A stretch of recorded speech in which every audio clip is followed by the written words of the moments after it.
We're learning that a celebration in Sergeant Bo Bergdahl's hometown marking his release has now been canceled. CNN's George Howell is joining us from Haley, Idaho. George, what are folks saying out there?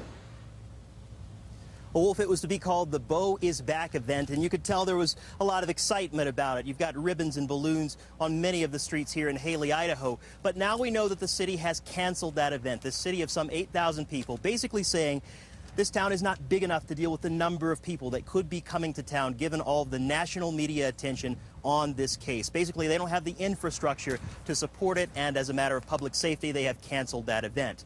We know that the Bergdahl family, they are not talking at this point. They're not speaking out about what's happening. We did go through that neighborhood, but at this point, they're not commenting. They did get that call, though, from Defense Secretary Chuck Hagel, a 10-minute call, basically reassuring them that Bergdahl will receive the support of the military when it comes to his reintegration and when it comes to his health.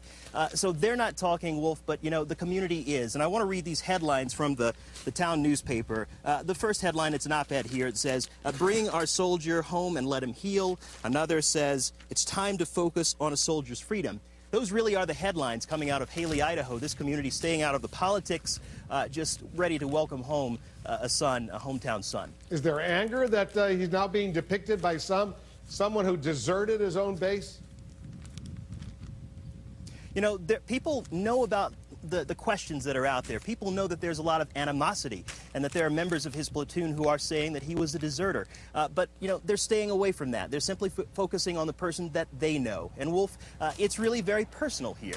People who knew Bo Bergdahl, they're basically saying they want him to come back home, and they want to hear what he has to say about it. All right, George, we'll stay in close touch with you. We'll see what happens in Haley, Idaho, not very far away from Sunville.